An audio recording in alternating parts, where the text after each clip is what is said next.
Okay, so today we're going to talk about developing your own trading style.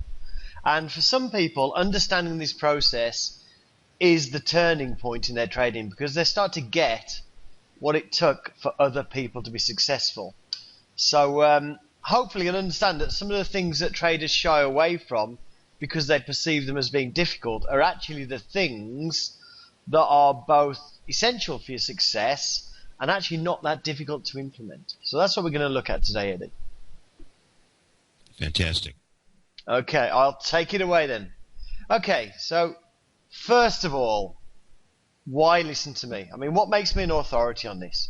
Because I'm not a trading educator, but I am a trader. And as you know, I also sell trading software. And that sort of puts me in an interesting position because I end up talking to a lot of traders. And that's both professional and retail traders. So it's not unusual for me to be speaking to a market maker, a prop trader, a hedge fund trader, a quant, and a dozen or so retail traders every month. And I also have a chat room where I chat with mostly the same group of traders each day. And I also talk to traders, obviously, in the Top Step room as well. And part of the reason I do this is that someone in the industry, I need to keep my finger on the pulse. I need to understand why traders struggle and how our products could help and how changes to our products could help. And I also do it because it's interesting. So I'm quite happy to chat on Skype to a struggling trader. Once they've sent me information on what they do. I mean, I have a lot of people say, I'm not doing very well, what can I do? And that's pretty difficult to help somebody because they're not really telling you what didn't work. So, when somebody tells me, what's worked for them and where they're struggling, I'll have a chat with them.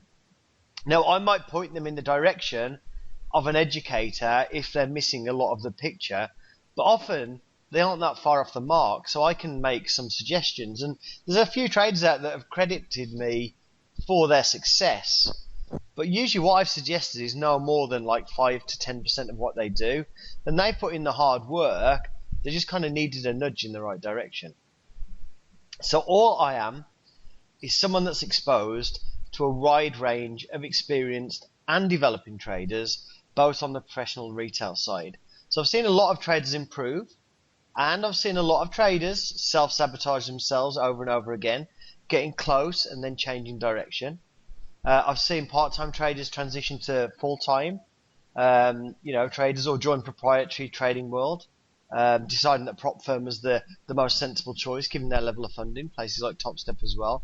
But what I haven't seen is two successful traders that trade in exactly the same way. Okay, so they have their own style, and that's not the goal of most aspiring traders. The goal of most traders is to make a profit. Okay, so people new to trading would really like to be given a trading method that will make them money, and they just repeat that. So new traders tend to be in awe of anyone that has their own unique style, as if that person did something as revolutionary as curing cancer. As such, they tend to shy away from the very thought of developing their own style. And by having your own style, I just want to be clear, by having your own style, I do very much mean that you get in and out of the market in your own unique way.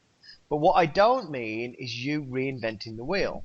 I don't mean starting from scratch, just staring at a screen and somehow hoping for inspiration. So as I said, I talk to hundreds of traders each year, some of them not profitable and trying to find their way, and some of them making a living trading. Some are trading at home, some are professionals trading at prop shops and hedge funds. Now the successful traders, they're not closed-minded. They aren't at the point where they think they have nothing to learn, but they also aren't at the point where they would be happy to completely change the way they trade.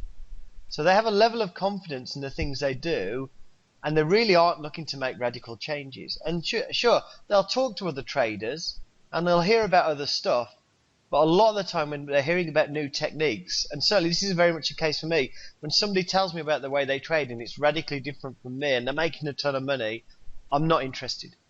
I'm just not. I mean, it's cool, it's nice to know, it's very interesting. I'm not interested in trying it at all. Okay, so in short, they'd welcome additional edge, but not a complete restart. So they'll adapt, but they will only take on things that fit within their trading ideology, and that pretty much defines developing your own trading style. It's like an ongoing process. So developing your own trading style isn't something to fear. It's something that traders should actually embrace and expect to happen naturally as part of the learning process. In fact, if traders don't embrace this, they face the prospect of starting at zero again every time they learn a new technique because they think they need to throw away everything else.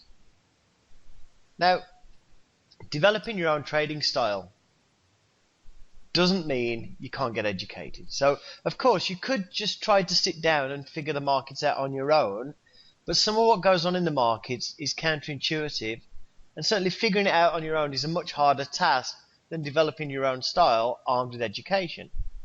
So most traders will need some form of education, and that presents the first challenge to new traders, which is finding useful information.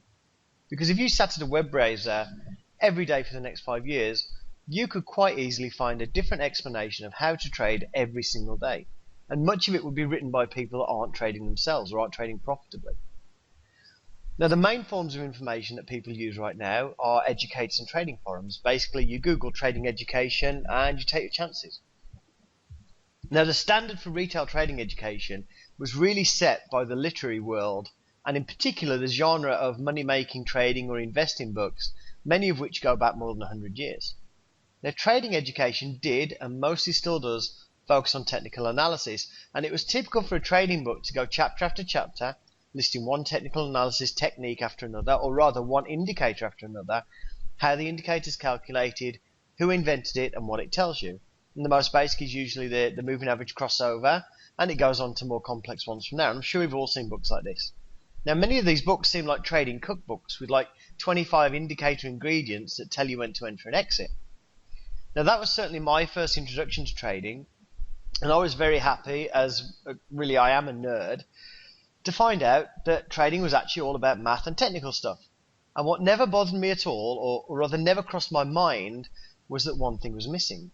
There was never an explanation of why other traders would buy that market at higher prices after I enter the market long, or sell at lower prices after I enter short.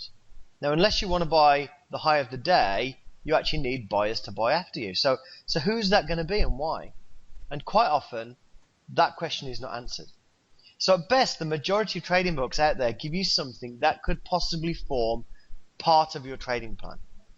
Now, of course, it's the books that started this view of trading, and with the evolution of the internet, that whole ideology went supernova. So now we have forums full of people giving each other trading advice, and you have only 1% of them claiming to be losing money when statistics show that 90 or 95% of them really are.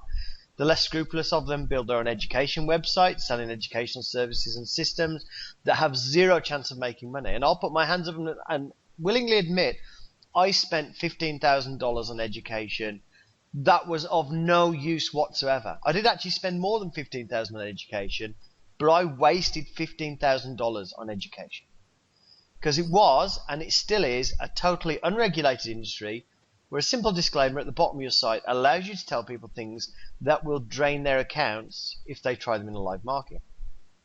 Now, when I started out in the 2000s, I read one book from a company or educator that was very popular at the time, and it gave a bunch of technical strategies, reasonably complex ones, and quite openly said that these strategies worked and were complete.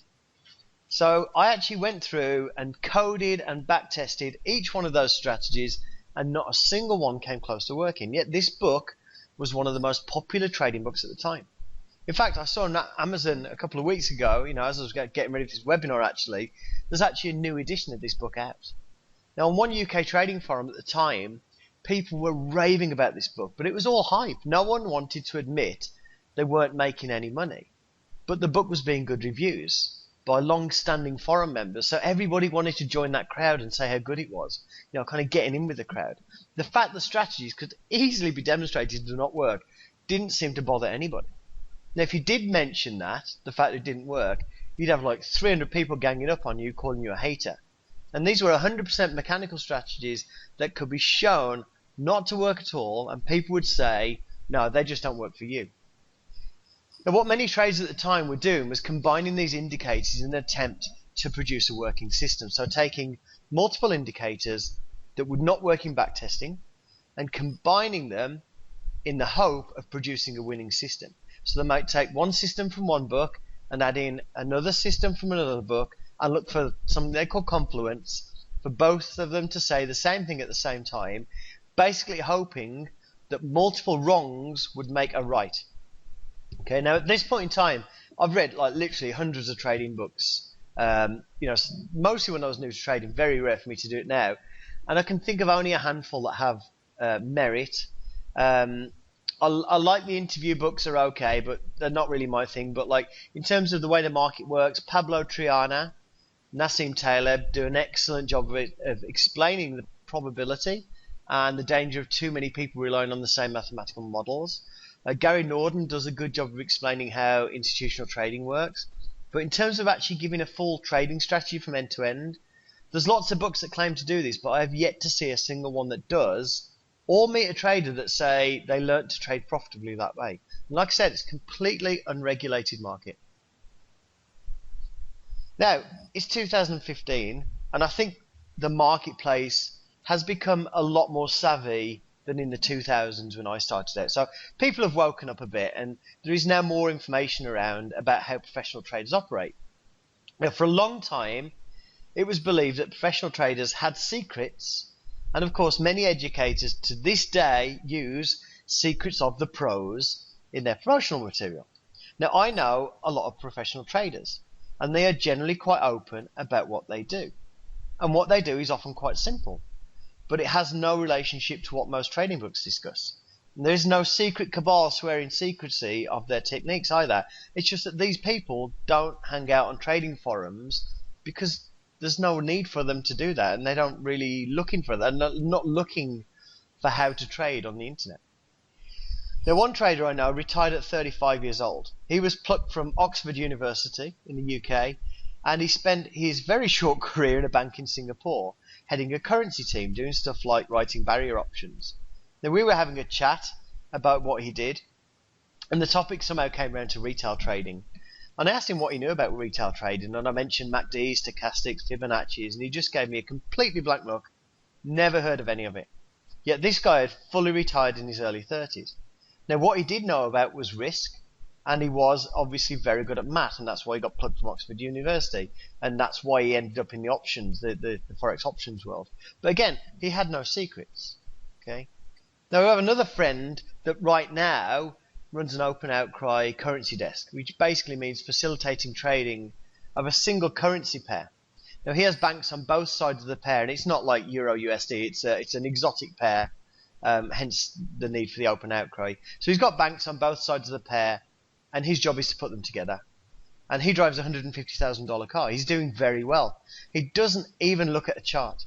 Now, on a busy day, $1 billion will go through his desk. And if you're friendly and interested, he'll invite you to work the next day to watch him in action. And if the market's active, he'll facilitate trade. And if it's not active, well, he kind of just convinces his audience that there's more interest than there actually is to entice them to trade. So his great skill, he's just really good at talking. And he can get the market going when there's no interest. Now, both of these guys are absolutely accomplished traders. But could either of them intraday trade crude oil or the mini S&P 500? Not a chance. They just wouldn't have a clue where to begin. So it's just two examples. So they're both professionals, but neither of them are doing something we could replicate at home, and neither are doing anything that we could really consider to be a secret. Okay? So we couldn't put two banks together at home and put $1 billion through our desk at home. It's just not possible, right? So when people talk about the pros and you're looking to place a directional trade, buying to sell higher or selling to buy lower, remember there's a lot of professional traders that aren't even playing that game. Now, prop traders, on the other hand, are more like us retail traders because many of them are trading spreads, but there's quite a few taking outright directional trades. Now, some prop shops focus on something I'd call situational trading, such as trading stocks on news or earning announcements. So effectively trading certain scenarios rather than the same stocks over and over again. Now, prop shops that focus on futures tend to have their traders trading very short term initially. In many cases, they're only allowed to use charts once they actually become profitable. But there's no secrecy. But the fact is, your average prop trader doesn't have a website and a marketing team, unlike those who generate their income educating traders. So prop traders don't sell books on Amazon.com either. So it's not that these guys won't talk to you. It's just that there's a whole educational industry out there all vying for your attention, and the prop guys, they just go to work and trade each day. They just aren't as visible. It doesn't mean they're hiding. It doesn't mean they're keeping secrets. And anyway, as the market has got more savvy, so have those who want to take your money in return for something of absolutely no value. So in the 2000s, we had people selling magic indicators to tell you when to buy and sell. And in 2015, we have magic indicators telling you where HFTs are going to go buy and sell. So HFT has become the latest in a long line of reasons you aren't making money trading. And many companies are exploiting that by telling you that they have the secret HFT knowledge that you need to make it. So when looking for education, a really good rule of thumb initially is stay completely away from anything that claims to be letting you in on a big secret. Anyway, back to the educators. One of the claims that many trading educators make is to be able to teach you a single system for all instruments in all time frames. And this is something we really have to look at, because it's a belief that needs a lot of consideration. Because if this is your goal, or if it's something you are relying on as part of your trading method, you need to consider it very carefully. So first, let's consider the time frames. So when they say all time frames, they're obviously referring to time frames on a chart. So the idea is that the method could equally be applied to a weekly, daily, 60-minute or 5-minute chart. And that does, of course, rely on a huge assumption. That is that the market moves in time frames in the first place, that there is merit in dissecting the market action to different chunks of time and assigning meaning to the open, high, low, close of those chunks of time, or applying indicators to those chunks of time. Now, of course, I am playing devil's advocate here because I do use charts myself, although I don't pay attention to individual bars or candlesticks. So we can agree that charts have merit, but does that mean you can apply the same system to any time frame and it's going to give you profitable trades regardless of that time frame? Now, I'm not telling you not to look at a chart here, but I am asking you to consider the merits of splicing the day into intervals and assigning meaning to what happens on each bar and each interval, or placing a system on top and expecting it to work regardless of the market or interval chosen. Because at the point you do that, it is literally 100% math and 0% market understanding. So let's agree that charts have a place, but let's consider this all time frame theory by considering a group of greedy, money-grabbing, good-for-nothing people, day traders like myself. Now let's consider the E-mini S&P 500 futures. Here it is. Now most days, this market is dominated by day traders. You will see days where we swing up 12 points, down 15 points, back up 10 points before ending pretty much where we started. And the reason for that's simple. It's a normal day. There's no real long-term repositioning going on. And we can have 1.5 million contracts trade and go absolutely nowhere. So the day traders all got in and out by the end of the day because that's what they do. And on most days, those guys are the majority. And each day is different. We have non-farm payroll days, which can be wild in the morning after the announcement. We have FOMC days, which tend to be really slow morning before the afternoon announcement. We have the summertime chop, a seemingly endless period of day after day of slow range-bound action. And as the day ends, we get very specific action. So in the last 15 minutes, as people unwind, we get very, very specific action. You get thousands and thousands and thousands of contracts trading all at a couple of prices with no movement and no sign of people like getting stopped out either side. We have a slowdown at lunchtime. We have it speeding up in the morning. On some days, we have a major news event. Recent events in Greece and Ukraine hit the market sideways with unexpected intraday news. Other days, the news events get scheduled. We're out of line of expectations, and then major repositioning does occur and day traders aren't dominant as the larger institutional traders come in.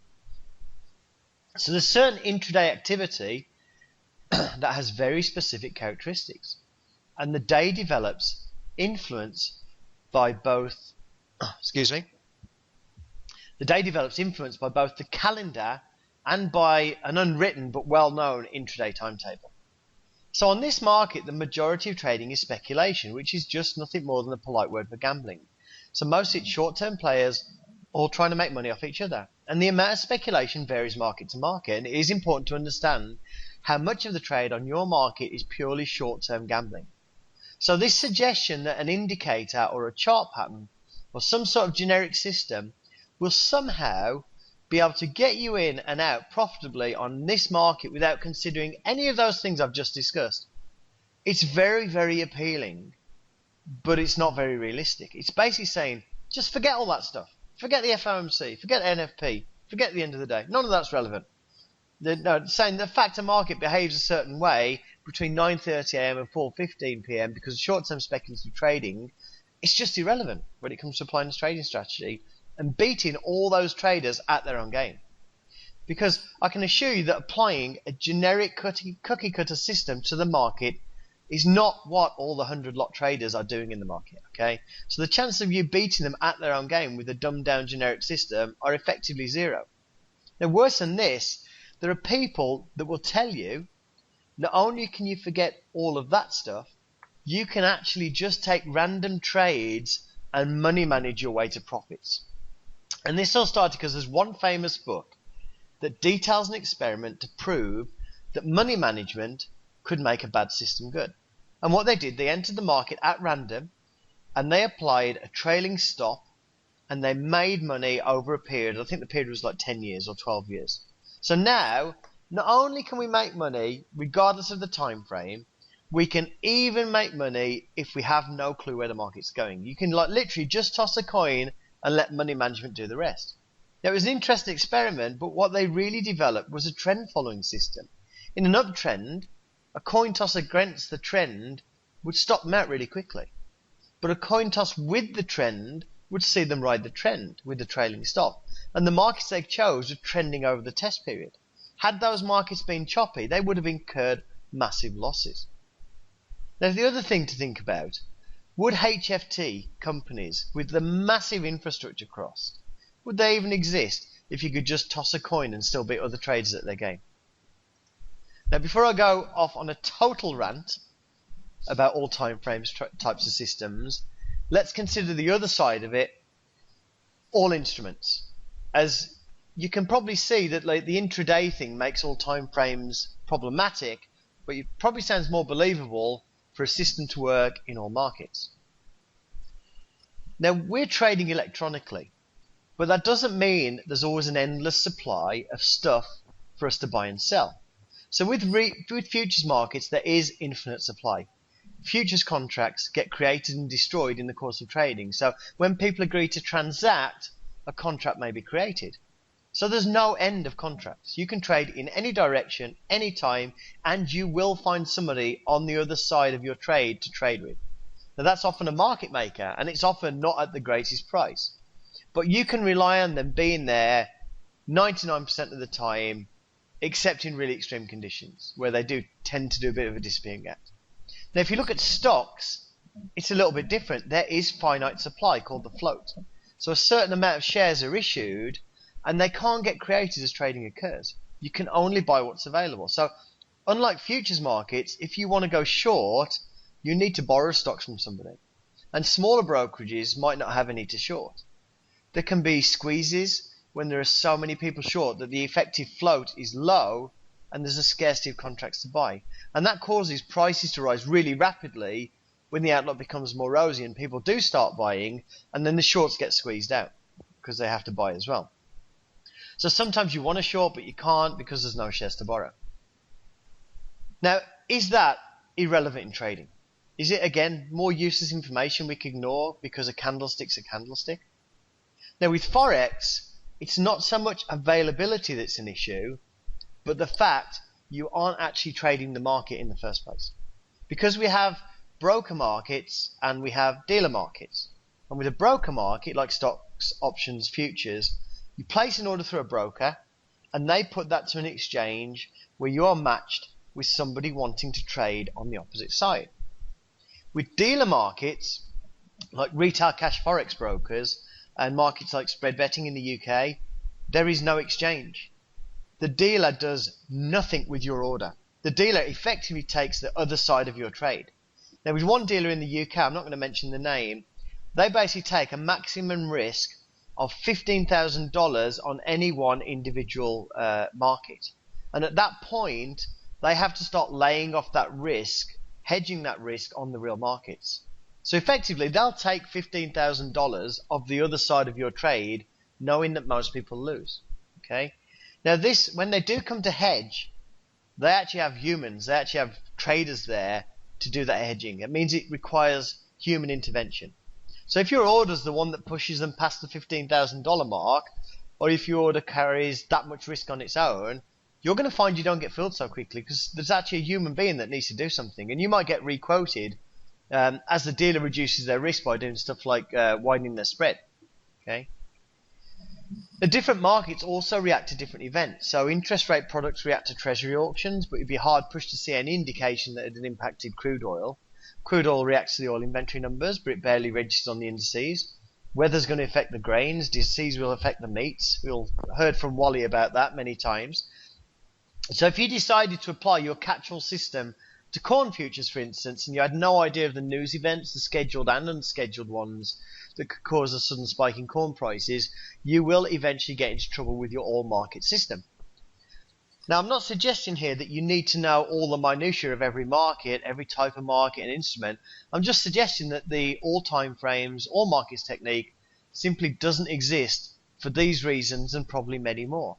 So what I'm suggesting is that to progress, you may need to focus on a single market or situation, or maybe 2 or 3 at first. Personally, I think 1 is enough for most traders.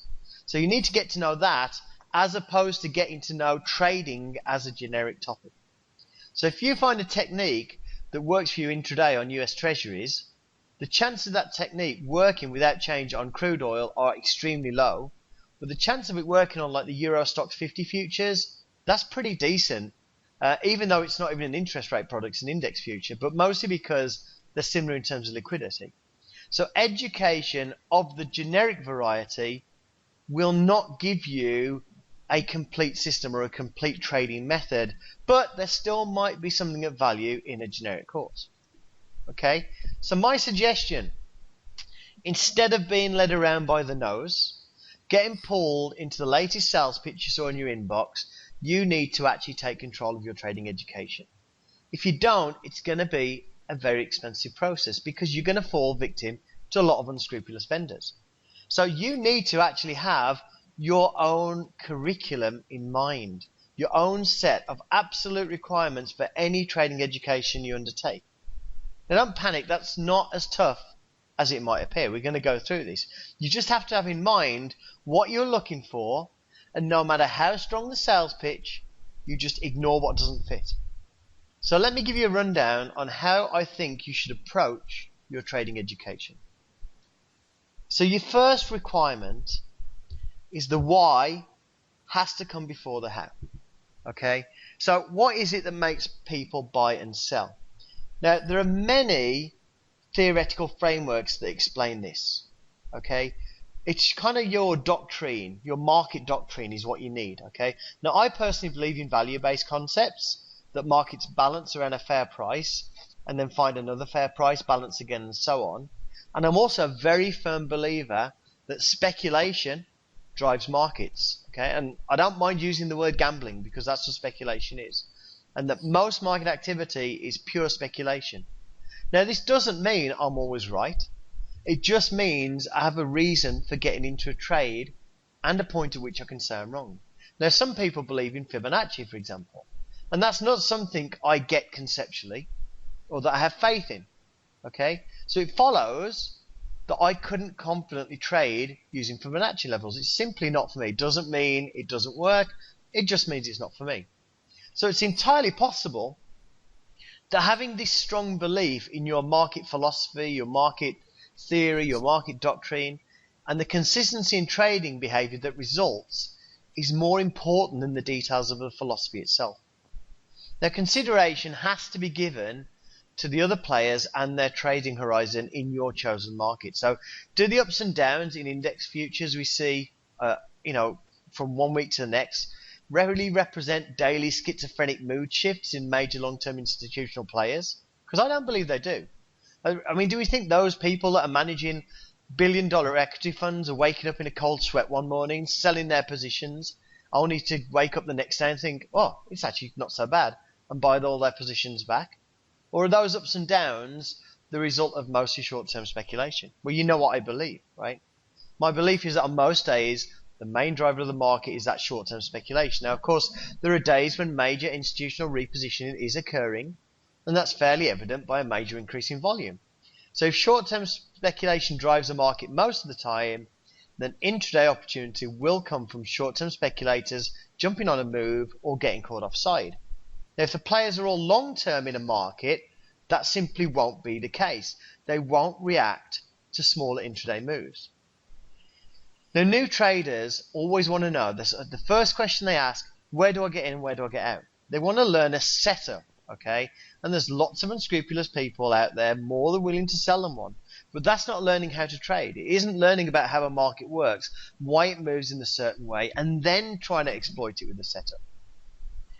The next requirement of any trading education is for you to believe. Now, of course, that needs your market theory in order to be able to believe in it. But in order to enter and manage trades consistently, you need to believe in what you're doing. Okay? You need a firm conviction that when you buy, other people are going to buy after you. You need a firm conviction that you'll exit your trade when you know your trade is not working. So no holding and hoping just in case. So you need to be able to stay the course and not give up because of a bad run. And if you don't believe in what you've been taught and that it fits in with this market theory, you will not stay the course. Okay? So most retail traders start looking for this setup, a set of mechanical rules that tell them when to get in and when to get out. And they've got little concern over why other traders would buy after they did or sell after they did. And when it goes wrong, the setup is to blame. So after a run of losses, confidence is shot and the trader's short on solution because they can't fix the setup because they've got no idea why the setup might have worked in the first place. So it's simply not possible to develop as a trader under those conditions. So when things are working for you for a while and they start to deteriorate, and I can guarantee you they will, without doubt, you need to be able to stay the course, and you need to be able to look for reasons that fit within your market theory and see if the reason for entering is still valid, and to look at what's changed. Has something changed? Okay. Now your next requirement is the opposite, is to not believe. Okay. Now believing means having faith in what you're being taught, but it doesn't mean believing claims that you want to believe. Okay. So let's say you've got a choice of two teachers. You've got one guy who tells you he's chipping away at the market and making 8 ticks a day on the S&P 500 with a rational approach and a valid reason for getting into trades. You've got another guy sending you pictures of him next to a blonde and a Ferrari, telling you you can make $1 million from your $200 account in 3 weeks if you buy his $10,000 indicators. Now you may feel inclined to believe the second guy, because the second guy is just telling you what you want to hear, that you can make money quickly, easily, with no fuss, and most importantly, without engaging your brain. And there are more trainer 2s than trainer 1s in this world, and lots of people fall for their hype. I fell for it to the tune of $15,000. In fact, in many cases, the moment you ask these guys questions, their ego kicks in, and they say, "How dare you question me? I'm great." And for many people, they get impressed by that show of ego, and in the face of all rational thinking, they go ahead and buy the product. And it's okay to do that once. It's okay to do it twice, but please don't keep repeating it. Now, the next requirement for your education, and a vital important piece of your doctrine or your market theory, is whether or not you believe trading is a skill. Because if trading is a skill, then regardless of the method you'll learn, you're going to suck when you start out. Okay, so let's take another example. Let's say you wanted to become an Olympic athlete. Dad, I want to be in the Olympics. So what you do, you try javelin for a few weeks. You see you're not much good at it, so you try pole vault for a few weeks. Decide that's not for you, and you give the hurdles a go and so on. That's kind of crazy, right? But that's what lots of traders do. They learn a technique, try it for a week, decide it doesn't work, move on. So if the method fits in with your trading doctrine that you believe in, you will work through your weaknesses to improve your skill. But if you don't trust that doctrine, if you don't trust the theory on which it's based, you're going to have nagging doubts and you'll give up. Okay? So those that think trading isn't a skill tend to gravitate towards mechanical setups because they believe that when somebody reveals a secret setup, they'll be able to make money with it forever. So they won't treat the method as a skill, and they will discard it after a short period because it doesn't work for them. There's some traders spend years in this cycle of trial and error, always thinking their problem is that they just didn't find the right setup yet. And there's that commonly held belief that the pros know trading secrets that retail traders don't. And if there is a secret that the professionals know that retail traders generally don't, it is simply that trading is a skill. So if you go to a bricks and mortar prop shop and do an internship, they're going to have you sitting there doing the same drills over and over and over again, so you develop the skills you need to read the markets. And those interns are told not to deviate. They're not allowed to switch styles every few days. They have to sit down and grind it out. So a good training program is the fastest way to get on track, but any program must give you a rational theoretical foundation for what the market is, who is playing it, and why. And it has to tell you when conditions are good for trading and when you should stand aside. Now, this doesn't all have to come from one place. It doesn't all need to be tackled in one go either. But your market theory must come before you start to look at when to enter and exit the market. Because so equipped, you'll soon be creating your own niche in the market without trying to copy somebody else's. Now, as an educator, if they really are traders, and if trading is a skill, no educator can tell you everything they do. It's impossible. Okay? If you want to trade like them, exactly like them, you would literally need to sit down with them for months and probably end up annoying them a lot in the process with lots of questions. Because even if they answered all the questions you asked, there would seem like there's so much information, so much nuance, that you'd have 1,000 rules going around in your head. So, for example, your mentor might say, well, there's a long entry there, but it's a Monday after NFP, and it's usually pretty quiet then, so I'm waiting to see a bit more participation. And then you say, oh, more participation. Well, how much volume would constitute more participation on this market? What's the exact number I need to see trade? At that point, the guy would look at you sideways and say, there is no number. It's just a matter of experience. And many people want to replace that experience with absolute numbers. They don't want to hear that somebody watches this market every day, and when a lot of traders come in, they can see it. There's a lot of traders. No, they want an absolute number of traders written down. So 15,436 is a lot, and 15,420 isn't a lot. And they might even want to put that on a little post-it note on their wall with that number written on it. Because an educator can't teach you experience. And if you believe trading is a skill, the best they can do is teach you the basics so that you can develop the skill yourself.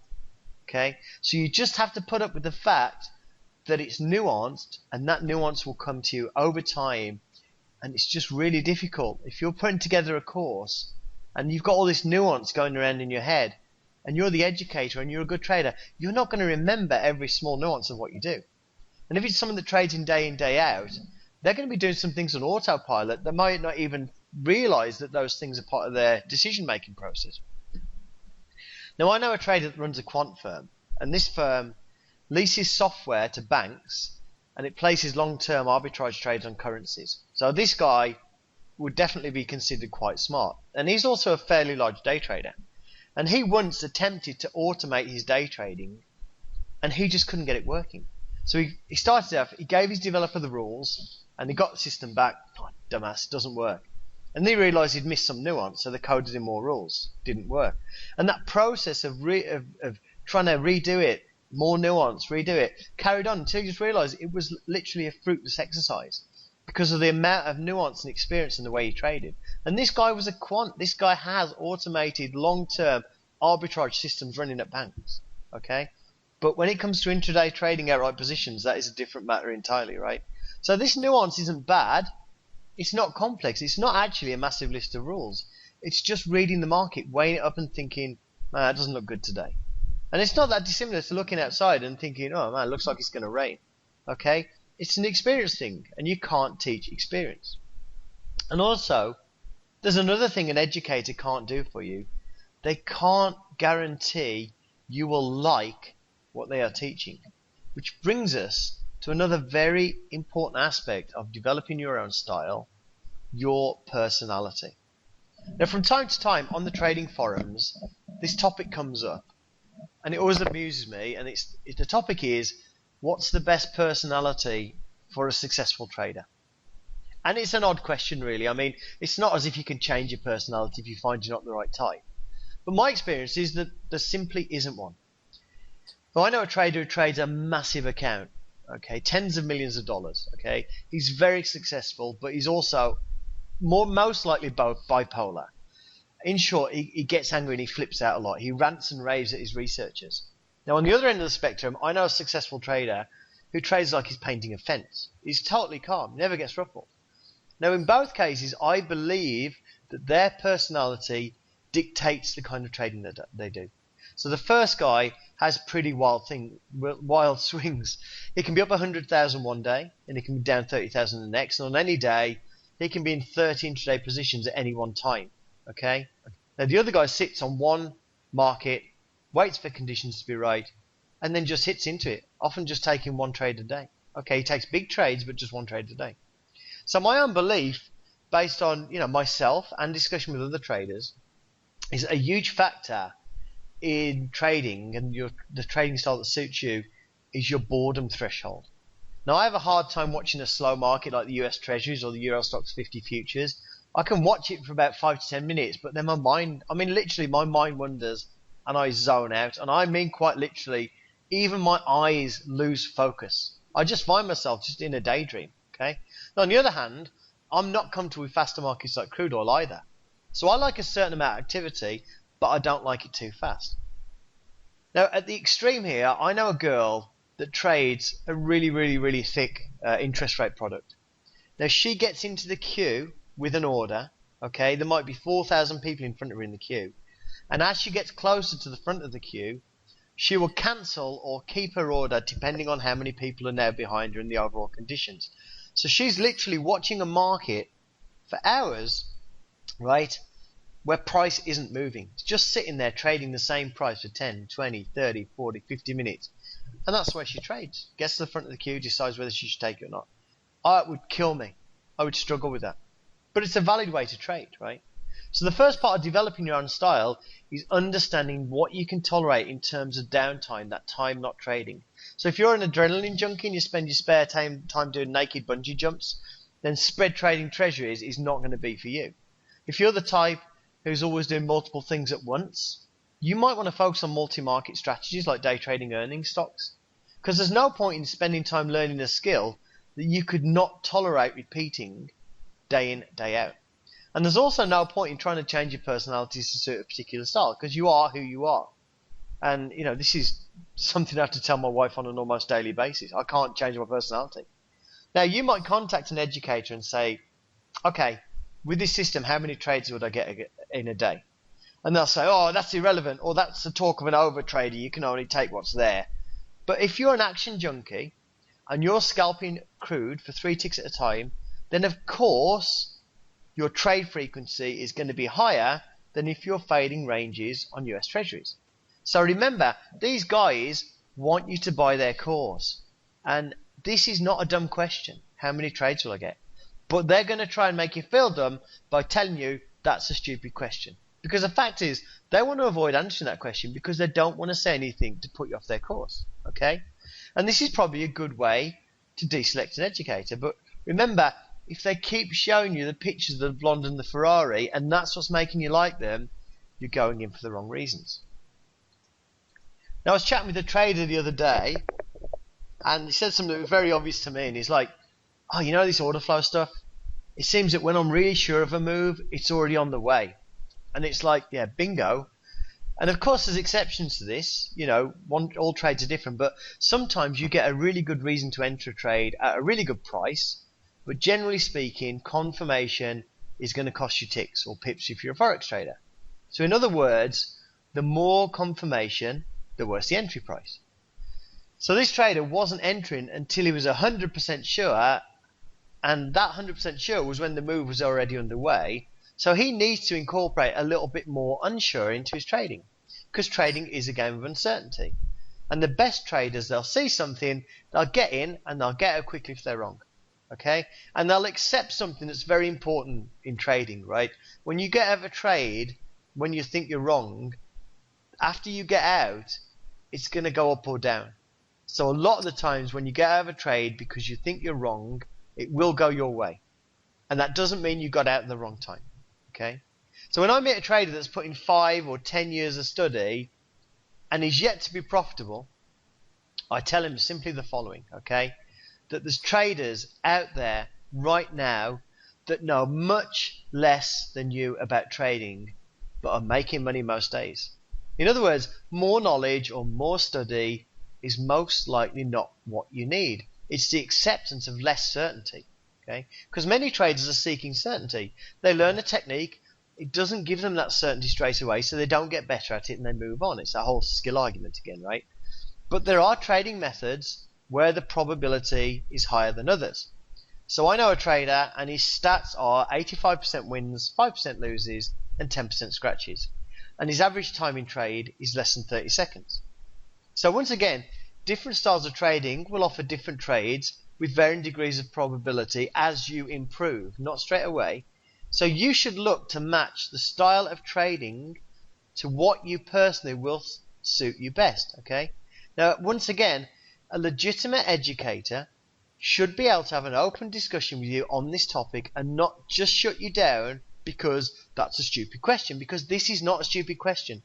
Anyone that tries to shut you down when you ask questions like this, like about the win rate, potential win rate, does not have your best interests at heart. Because obviously, win rate will depend on how good you end up being, but it's also going to depend on the style you're applying. Okay, so some methods a high win rate, but the winners are smaller than the losers.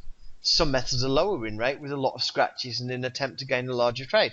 Nothing wrong with either of them, but you have to know yourself and what you can tolerate in terms of losses and certainty, and also how well you get out of the way when it runs against you. And for many traders, when they start out, it's something you simply won't know yet. So for some of this, with the whole uncertainty thing and frequency and trade frequency and win rate, potential win rate, you're just going to have to grin and bear it and maybe find out the hard way and learn some things that are valid but maybe aren't for you. Okay, which kind of brings us on to the major topic, which is developing your own style. Okay, because for very new traders, it's going to be hard to know which sort of markets and techniques you will find suit you more. Okay, it's difficult if you haven't done any trading. It's really difficult. Do you want to hit a high win rate or a low win rate? Very, very difficult to know from the off. Okay, now we've already said you can't change your personality. We've looked at the fact that you can focus on what suits you, and we also said that developing your own style will happen whether you like it or not. So how does that actually occur? Well, partly it's because of what you like, and partly it's because of what comes easy to you and what fits in with your beliefs. So I'll give you some examples. I once read a book on trading the ES. Okay, what was in the book didn't resonate with me. Okay, but I didn't really buy what it was telling me, basically. I didn't really believe what it was saying. But one of the things mentioned in the book was a way to tame the NYSE tick, which is something that basically helps us to see the ratio of stocks on the New York Stock Exchange that are moving up versus moving down. And here is the NYSE tick. Now, if you trade index futures, then of course it helps to know what the stock market is doing, because the index futures are a derivative of the stock market. So I ended up following their suggestion on how to make the tick more readable. I did that, and I kept my eye on it day in, day out. So here's the NYSE tick at the top, and at the bottom is the tamed version. Okay, so maybe looking at this, the difference isn't huge, but for a quick eyeball view, it's really a lot nicer. So I didn't really change the way I traded at that point. It was just another correlated market for me to watch alongside the Dow and the Nasdaq. Now, I already believed that correlated markets are essential to day trading. And over time, I found this tamed tick be a fantastic addition to my analysis. But the funny thing is, I'm one of these guys, I find it hard to believe in indicators. And to get this tamed tick, I had to write an indicator. But I felt it fit in more with my beliefs than against, so I was able to believe. So now my trading style uses an average of the NYSE tick, and I don't know many traders that use it. The only traders I know that are doing so because I told them about it. But still, I don't feel that incorporating this into my style was a great achievement. But the keys where I believed it might have been of use, I was actually able to read it, and I saw value on execution. So adding this into what I already do makes my method of trading more unique, more my own. It's my own style, but I'm no Einstein. Now, another example, I took a course by John Grady, who teaches order flow and trades US Treasuries based on the Dome. I got his ebooks, videos, took his course. But John trades US Treasuries. And when I look at US Treasuries, like I say, they move so slowly, my eyes just glaze over as I'm watching them. I can't focus. There's not enough movement on there to keep my brain interested. And like I said, go to crude oil, I got the opposite issue. It moves so fast I can barely keep up. But on the index futures, the pace is about right for me personally. So in that case, I had the belief, but there was something about certain markets, so the markets that John used, that just didn't gel with me. So I took the techniques that John taught me, and I applied them to the ES. And I had to make a few adjustments. But again, it was making what I do just a little more unique. Now, so far, there's been nothing here that qualifies me as a genius. I can't keep falling asleep at my trading desk so I can't watch the treasuries, and other people love them, but it's just not for me. And I can't see the point in trying to force myself to do something I can't focus on. So the sensible thing to do is find a market with the right level of action for me. And as I mentioned earlier, perhaps it's just my boredom threshold. I mean, I know a trader that gets bored. I mean, this guy gets bored very easy and always has to be in a trade. And he's found a way to manage that. And I know traders that can quite happily sit a whole session without taking a trade. And I'm one of them. I can literally sit a whole session and not trade. So you can either attempt to change your boredom threshold, or you can look for techniques that play to that as a strength. If you're very laid back, stay away from crude. If you spend your weekends doing parachute jumps, then stay away from treasuries. So as you go, and as you learn new things, you examine them, and you need to ask yourself a few key questions. So as you come across something new, first thing you need to ask, does this fit in with what I already believe? My theoretical framework, my trading doctrine, of what makes people buy and sell? If not, do I feel strongly enough in this to change my beliefs? If it does fit in, can I actually incorporate it into my trading? And if I do incorporate, how do I track that the impact is not negative, or ensure it's not negative? And if I incorporate it, how long do I expect to get through the learning curve so I can actually benefit? And which parts do I want to incorporate? Are the parts some good bits and some bad bits? Are there certain parts I find hard to believe? Are there parts I just don't like? I mean, if you don't like something, don't do it in trading. Trust me, you won't enjoy it, right? It just won't be successful. Okay, so if you're not comfortable, you don't like it, it's just not for you. Because there's lots of ways to make money. There's spread trading, outrights, market making. As an outright trader looking to take intraday trades that last hours potentially, spread entry techniques might not help, but market making techniques might help to refine your entries. And certainly they will help to understand who's on the other side of your trade sometimes. So do learn about the way other people operate. Now, you can't keep changing the way you trade, because that's what leads to disaster, and I'm sure there's people here that do that. But as the market changes, as it does each summertime, you do need to adjust. And that adjustment might be something your current level of knowledge doesn't accommodate. Okay, so there's going to be index futures here trading their first summertime, and now wondering what the hell happened. Okay, so as the market changes, you might need to adjust, and that adjustment may well mean learning new techniques. But at that point, you should know what works for you and know what your requirements are for any new techniques you need to learn. So as an intraday trader that benefits from intraday trends, you may want to switch to range trading, but you might not have the techniques down. So you would need to adapt, and that might involve finding somebody that can help you to adapt to that market. Then, of course, as you're observing the markets and as you understand how they work, you're going to see things occur on your own. Now, I have a free order flow course on my website, and I talk to a lot of aspiring traders on how to adopt order flow. And in most cases, what I do is I tell them to look for just a few things and then come back to me and tell me what they see, and we take it from there. And every now and again, a few months will pass, and I'll get an email from a trader saying they've seen something that seems to occur often, and they'll explain it to me and ask me, well, what do you think about that, Pete? You know, what would you do in that situation? And quite often, it's something they've observed but has just never occurred to me, or I've just never noticed it. And if it makes sense, there's really no advice I can give. But it's just the guy or girl has a confidence issue. They already know what they need to do. If they see something happening over and over and again, it's an opportunity. They know what they need to do. They just need somebody to like take it to the next, to tell them take it to the next level and figure out how to trade it.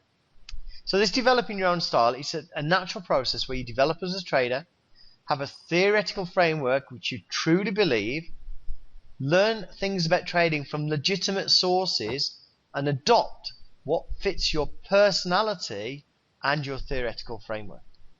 And you adjust as the markets change, the markets change gears. And also part of the process is making sure you're actually tracking your progress somehow. And in fact, if you think about it, it's hard to see really. I mean, I really believe this, hand on heart, believe it's almost impossible to not develop your own trading style. Okay, so we've already mentioned that no educator can teach you experience or be expected to have every nuance included in their course material. So some of it's got to come from you anyway.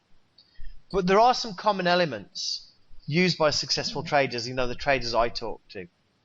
So we'd like to say we've got many ways to trade the market, but there's some things that just come up over and over again with successful traders. So as you develop your style, keep these things in mind. All successful traders treat trading as a skill. And that means they paid a price early on in developing their skills. So I've never ever met a trader that just took to it like a duck to water, but I'm sure they do exist. I've just never met one. And traders never stop developing as traders. And I'm not talking about a new technique every week, but I am talking about always keeping on the lookout for additional edge, as well as being aware of market rule or macroeconomic changes. So keeping up to date with the markets and engaging with fellow traders. Even if that just means having a call with a trader friend every few months, it's really beneficial to share experience. So I tend towards shorter term day trading myself. And so I tend to speak to other shorter term traders, and we'll just have chats every now and again about stuff we've noticed. And quite often we're noticing the same things, the same changes, certain size trades just disappearing, that kind of thing. But sometimes one of the guys will have noticed something the other didn't. And I've found other traders, even professional traders, to be really friendly and helpful in this regard. And at the end of the day, it's good to talk shop about what you do. It's good to talk about trading. Because you know what? When you go out to a party or whatever and you tell people you trade, it's like telling them you're a dustbin man or telling them you're a computer programmer. Their eyes glaze over, man. It's just people don't want to talk about it. Their eyes glaze over when you mention it. And there's lots of industries that have networking events. But trading really is quite solitary. I mean, it's not if you live in Chicago or a major city. But if you're, in a small town, it's a really solitary endeavor. And so you need to do what you can to stay sharp. So you need to be talking to other traders. Okay, you need to always be treating it as a skill, and you need to, soccer players talk to other soccer players. You need to be talking to other guys. Now, the other common element, traders use correlated markets, and trading one market in isolation, in my opinion, is giving yourself an unnecessary handicap, because all traders I know use correlated markets. So if you trade the S&P 500 futures, it pays to know what the Dow and Nasdaq are doing. And partly that's because arbitrage keeps related markets in line most of the time, and partly because they activate and become inactive or range bound around the same time. Now, of course, correlations and inverse correlations do break down. Like there used to be an inverse correlation between the indices and the interest rates, and for a long time it broke down, and there were macroeconomic reasons for that. But watching these correlations, the inverse correlations on a daily basis, it's pretty obvious when a correlation has broken temporarily. So correlations like the S&P 500 and Nasdaq tend to break down only on the occasional day, okay, and they can go in different directions all day. So relations like the indices and treasuries can break down for extended periods, but quite often there will be a clear leader on a day, which is a definite edge. But a lot of the time, it's what the correlated market isn't doing that's important. So if you trade the slowest of the indices, the S&P 500, and you want to go long, it's best not to do that if the Dow and Nasdaq are tanking, if they're moving down. But similarly, when you're in a trade, you want to watch those other markets to make sure they're not moving against you.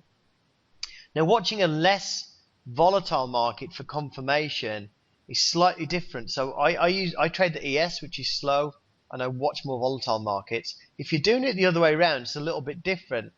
Because if you're trading let's say you're trading the Dow, long watching the ES for confirmation, you really want to just see you're not going to see much more then more contracts hitting the offer side on the ES and the bid side. So you'd not necessarily be looking for the ES to be moving up.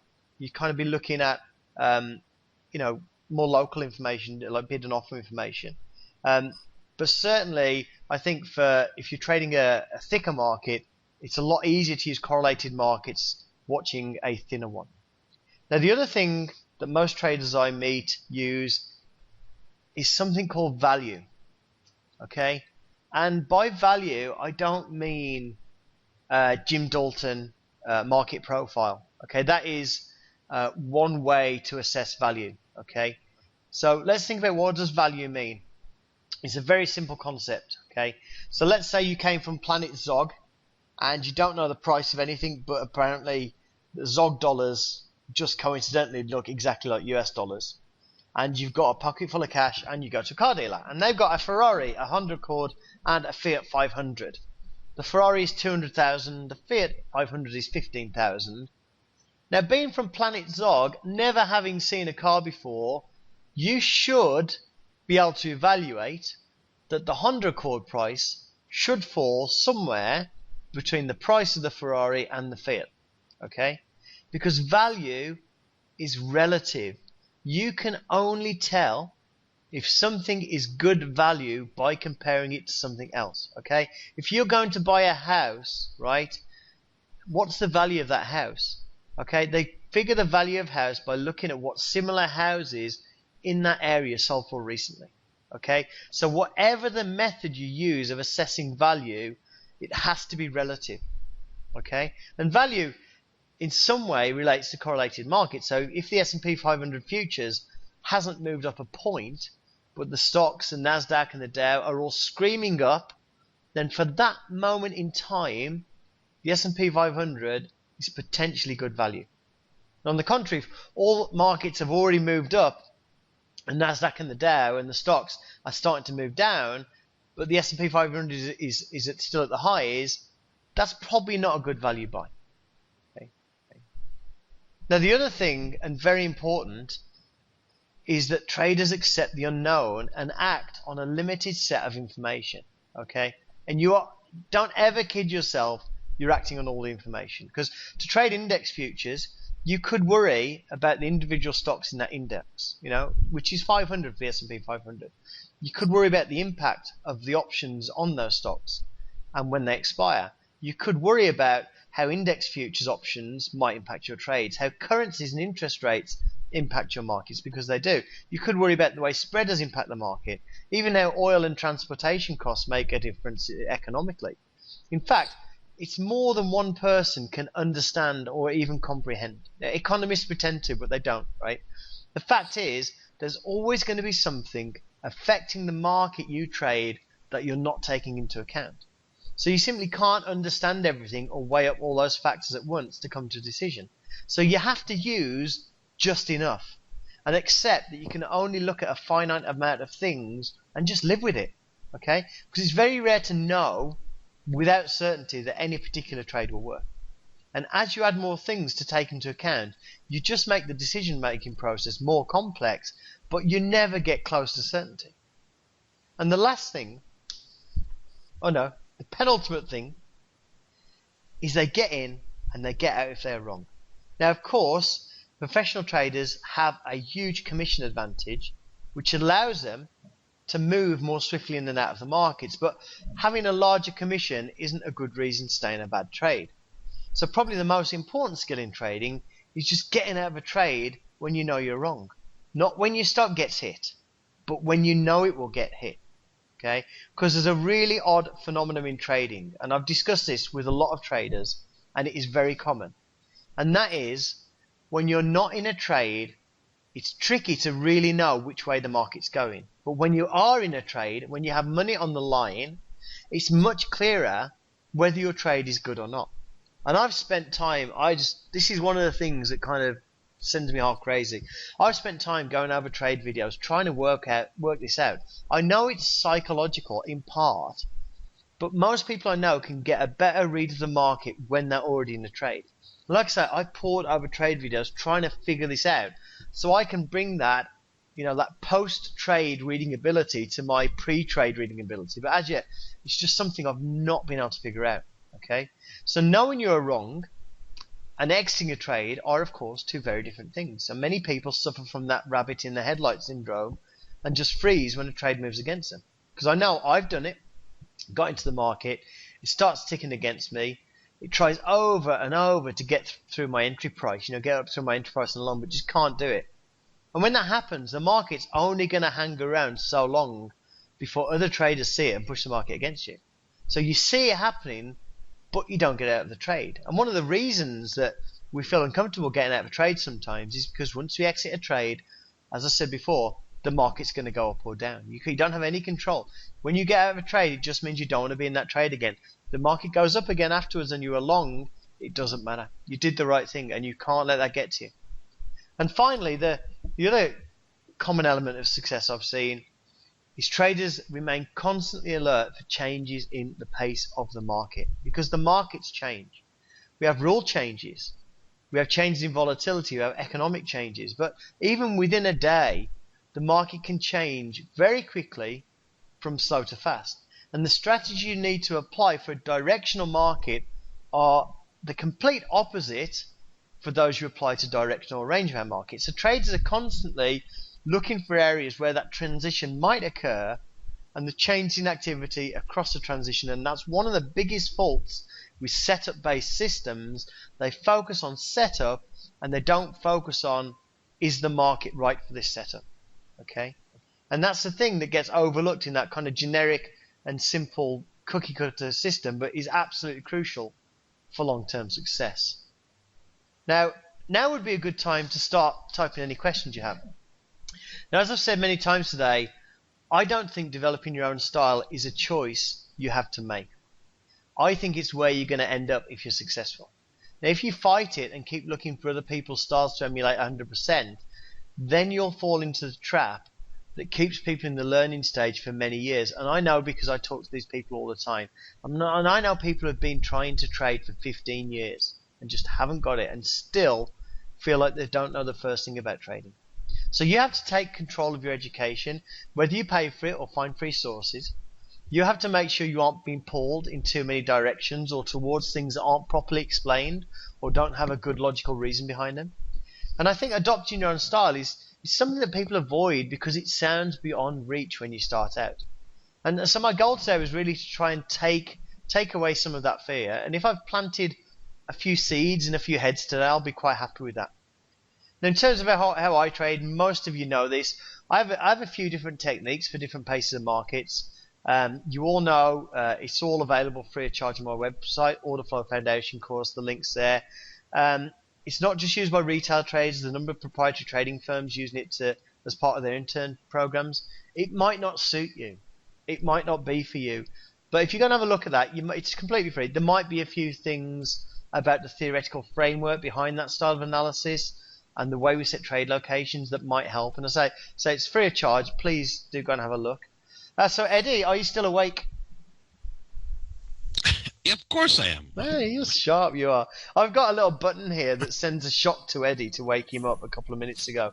Do we have any questions, Eddie? Yes. How can I disconnect that button?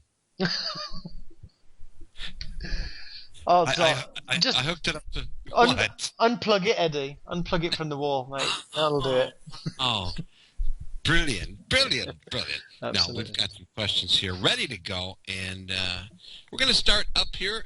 If you do have some questions, obviously, post those in the Squawk Radio Room. We've got Fred's question here. Start out with Fred. Fred, great presentation. He says, Peter, do you believe traders cannot accelerate their learning because of the experience and screen time needed? We can only slow our progress down by taking an incorrect attitude towards education and improving ourselves. Thoughts on that? I think basically if you treat trading as a skill, I'll give you an example. The guys that I meet a lot, because I'm in the order flow business, I'm not just trying to plug what I do, but I'm in order flow business, right? And I've seen stuff on the internet that says you need 10,000 hours to trade order flow. And I sit people down and I say, look, you're going to do this. You've got to do this, this, and this, and you're going to do it for 60 to 90 minutes, once or twice a day, and you're going to do 8 sessions. And once you've done those 8 sessions, you come back and talk to me, and it's like, oh, I saw this, I saw this, I saw this, and we're talking about 8, 9, 10 hours work. So basically, I don't think it slows you down. Once you treat it as a skill, and once you understand what you've got to focus on, I think that's the fastest way. And I agree. I think it's the perception that the mechanical way, the non-skill approach, is faster. It's just a perception. If you actually sit down like a prop shop and focus on the right things, you'll start to see things really quickly. It's just a perception thing. It's like people go through 15 years, go through like 5,000 mechanical systems. That's not the fast way. But I think it's a valid point. I think it's just a perception that people do try and shortcut it by taking what is actually the longer route, basically. All right, next question is from 603. 603 is asking, you mentioned money management and some people's beliefs that you can take random entries and be profitable with proper money management. Are you familiar with FT71 and his teachings on the subject using a coin flip? And what are your thoughts? I don't buy it. I don't buy that. Think about it. There's HFT companies out there, right, that spend millions, hundreds of $millions on infrastructure, right? Why aren't they tossing coins? Why bother? Why don't they just pay some guy $100 and get him tossing coins in a room? Okay, I mean, this is a competitive endeavor. Okay, so if people are out there trading their accounts, tossing coins, and beating everybody else at this game, well, my good luck to them. But like, I've never met a trader that trades off tossing a coin. Yeah, I mean, sure, if you want to sit down for an hour and toss coins and say, look, I made some money in an hour tossing a coin, that doesn't mean you're going to make money over time tossing a coin. So this is a competitive game. It's competitive. That's it. Bottom line, you're taking other people's money off them, and there's people putting hundreds of millions of dollars into HFT firms to try and scalp pennies off traders, right? They wouldn't do that if they could toss a coin. Basically, that's my belief. That is my belief. Okay. All right. Next question, 603 again. Peter, I've read that if you are correct about a trade, you should know it very quickly. Know it and know it almost immediately. And that great traders cover quickly when they are wrong. Can this lead to overtrading and dying by 1,000 cuts while you are learning? Yes, absolutely. Because it does. It takes a lot of experience. I mean, the guy I mentioned with the 85% win rate, he basically sat me. He was a market maker, and he sat me down and just showed me what he did. And I tried it for a while. I tried it just because I wanted to understand market making, and I would have died 1,000 cuts if I traded it live. But effectively, it's an experience thing. And in fact, it was funny because I did a webinar, and this guy emailed me after one of my webinars, and I was talking about this exact same thing. He's saying you just got to cut trades that are going against you. And he wrote this long email saying, no, that's not right. That's what I started out doing, and I kept losing money, death of 1,000 cuts. And I said to him, look, I understand what you're saying, but it's just experience. It's knowing when to get out is an experience thing, and it takes time to build that skill. And I explained to him what I did, and I got an email like 6 weeks later saying, you know what, I actually started doing what you're saying. You're absolutely right. So I absolutely agree. I talked to a guy today. He's doing a combine. He's having a pretty bad time of it, and his stops are too tight, and he's kind of not getting in at good prices, and he's doing exactly that.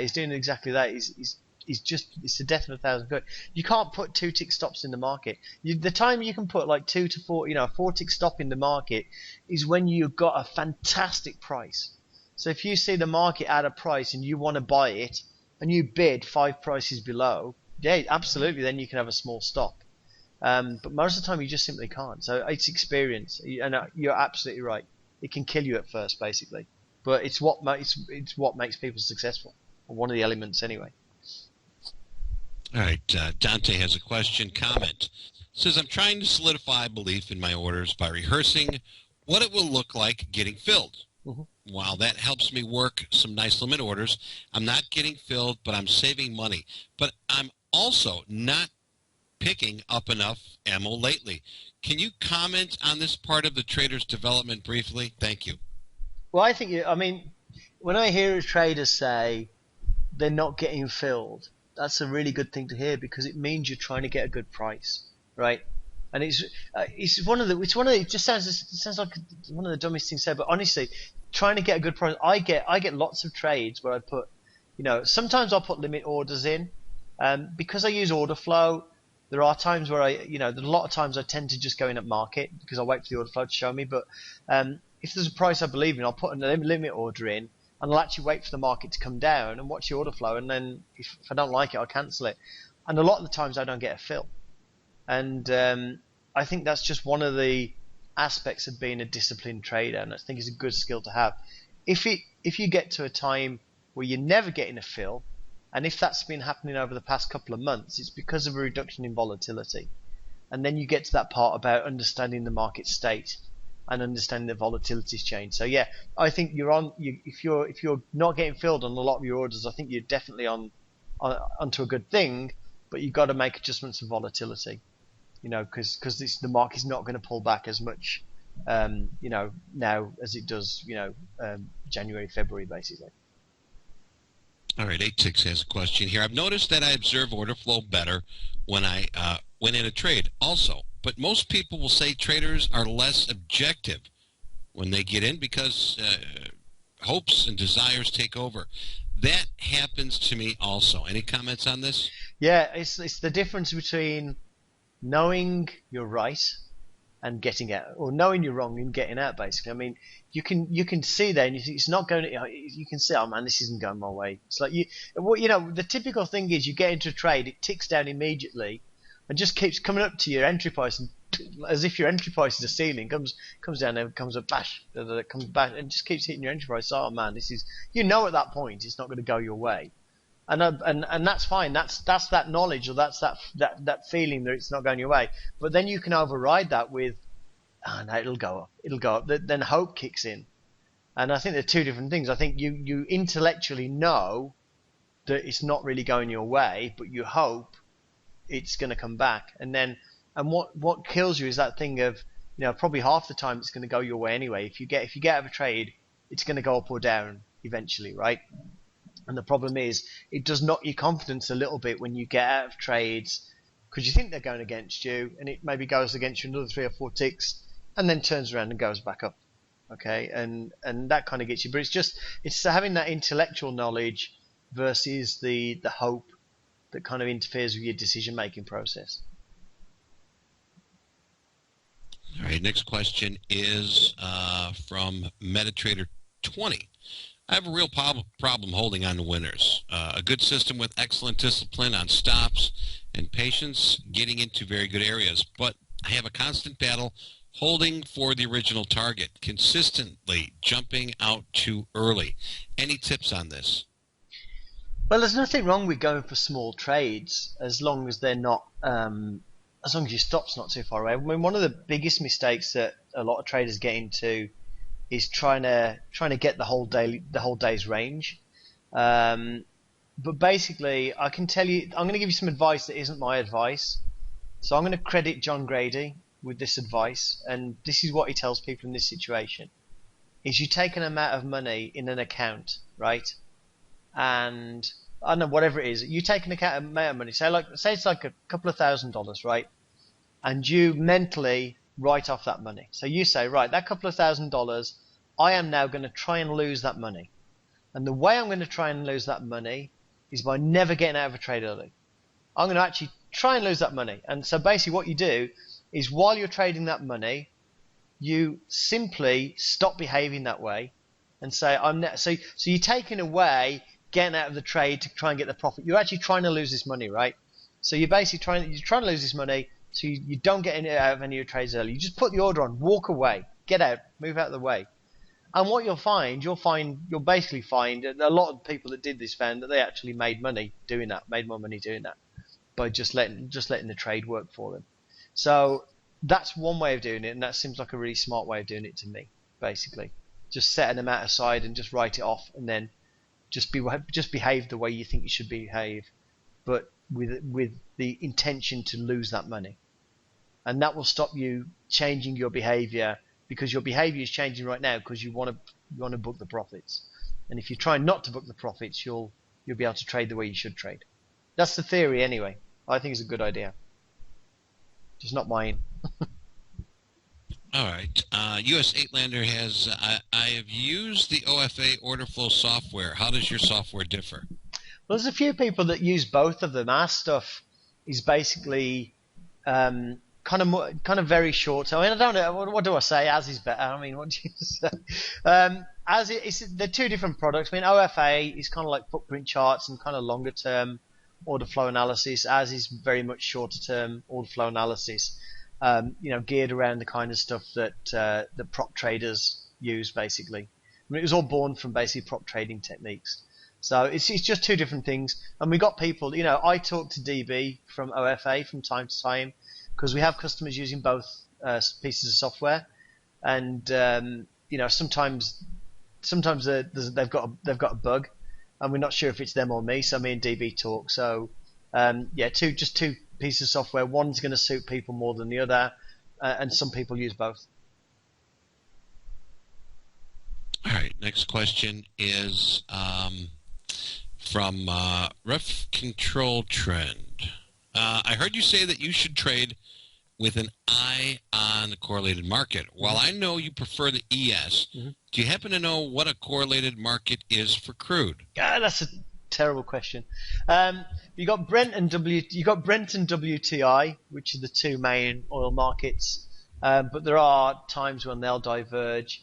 Crude's a tricky one in terms of correlated markets. I mean, there are times when other commodities such as gold will move in lockstep with crude, and also the currencies. You'll see some inverse correlation with some of the currencies, but crude's probably the toughest one. Natural gas, but if you look at what spread traders are doing, you got like things like you might even not even have access to it, but like things like heating oil. There's a crack spread where they are trading the crude oil against the broken down products like heating oil and gasoline. So they're things to watch. Natural gas and sometimes other commodities like gold, and then of course the currencies. But crude is probably one of the trickier markets to watch for correlations. It has to be said, because there's a lot of movement on crude that's just like little one-lot trades all over the place. Not so much in the US session, but certainly in the Asian and London session. So sure, that's one of the tougher markets for correlations. And again, it's a market I don't really trade, so I'm no expert on it. All right. Let's see here. Next question is from guest Peter. Would you say the average of successful traders you've worked with have a minimal mindset, keep their methods simple? Yeah, I mean, the worst ones are pilots. Because the pilots come in, they want this big dashboard. They want like 500 dials on there. Yeah, most of them are just keep it simple. I think you can actually be too clever to trade. I think you can be too clever to trade. I mean, I think your ideal trader is what in England we call a Cockney barrow boy, which would be like a cheeky, all right, mate, how you doing? Oh, you want to buy this gold necklace? This kind of one of those guys. They make really good traders. I think you can be too smart, try and know too much. I think with the prop guys, a lot of the advantages of the prop guys is they just take people from school that don't know anything about trading and don't have all their heads messed up with all this technical, mathematical stuff. But yeah, I think people who keep it fairly simple and just know when they're able to make a decision. Yeah, I mean, sure, the guy that I talked about earlier that was writing back, they're writing billion-dollar barrier options on US dollar, Singapore dollar. That guy. That guy was a nerd. That guy, had some brains behind him. But generally speaking, for the kind of stuff that we do, which is like trying to just buy when I want to buy it and it goes up and I want to sell it, I think you have to keep it fairly simple. All right. Next question from Fred Decker. Peter, I agree with you about the experienced traders watching webinars and not adopting new strategies. But looking for a small edge, do you believe a trader's methodology should ever be changed, or does consistency overrule all other considerations. If we're frustrated with our pace of progress, when is changing methodology a good idea? I think what happens is you evolve, and as you hear about things, they'll either fit in or they won't. You know, it's like, I don't know, it's like stickle bricks and Lego, which probably don't even exist anymore. I mean, it's either going to fit in or it isn't. There have been things that have simply stopped working for people. I mean, if you look at the floor traders, you know what the floor traders used to do. They left the floor, and what they did it simply didn't work for them. And it's entirely possible that, you know, what I do now could for some reason in the future stop working and I have to start again. The markets could be changed somehow. Legislation, if they brought in like in Europe, they were talking about bringing in, like, I don't know, what was it, 1% or something financial trading tax. So 1% of the value of the trade on every trade, that would kill day trading effectively in Europe. So there are things, external events that can change trading. But I think basically, from what I've seen, people, once they start making a profit, they will evolve, and if they learn about something new, it'll either be, yeah, that's nice, or, okay, that sounds interesting, I might be able to fit that in with what I do. But I don't see, I've never seen people who felt the need to just reinvent themselves as traders. All right, I think we got one more question here from Chu Barker. That's a name. That's a great name. All right. Will Jigsaw reopen the training room? Yeah, we will do at some point. I mean, it's just a matter of finding the right guy. I've got a guy now who's really good. Trade frequency is decent and very relaxed. So yeah, it will happen, but it's not something I'm going to force by putting the wrong guy in there. Basically, it's something we'll do, once we've got the right person. Okay, and I think that might be it. That might be it. All right. I think that's it. Any closing comments here, Peter? I know that you've got the website here, jigsawtrading.com. I will post that one more time, and if you'd like to, just click on the link. That'll take you right there. No, just as usual, Eddie, Mike, the team, thank you very much for the invite, and thank you everybody for listening. And just best of luck. It is a difficult endeavour for those who aren't there yet. It's just best of luck with it, and keep your head screwed on. Don't fall for the blonde and the Ferrari. Hard work pays off for the blonde and the Ferrari and the other guy with six packs, whatever. Yeah, you go to all those different websites. It's the same blonde. Well, everybody, I guess, is reaching first, not taking it. But, all right. Let me see here just real quick here. You're getting an excellent presentation. Thank you, guys. Very much. Good presentation. Great. Thank you, Peter. So once again, Peter, we appreciate you coming on here, and thank you for taking the time to do this presentation. Like I said, I was really pleased with the article that you had, and I thought it was very informative, and I'm glad that we put it in a webinar format. You put it in a webinar format. Your idea, though, Eddie. Your idea. I handed you the ball, and you ran the 100 yards. Absolutely. So, but Peter, appreciate the time here. Once again, thank you for everyone that did participate and everybody that did join the webinar. And Peter, have a great weekend, and we'll catch you back here next week, which we do have Peter on every Tuesday and Thursday at 9:35 Central. And best to you, buddy. Okay, thanks, Eddie, and everyone have a good weekend. All right, thank you, sir. Take care. Bye. All right, there's the link. Once again, it's jigsawtrading.com. And if you are new here and you're not too familiar with Peter, every day has a pre-market ES blog. So S&P Minis, it's posted in Big Mike's. We also post it here in our blog. So remember, the Squawk Radio Room is free here. And if you'd like to join us, by all means, it's open 24/7, and we do the broadcast from bell to bell. I get here earlier. But if you'd like any other information, get a hold of Peter at jigsawtrading.com, and you can go from there.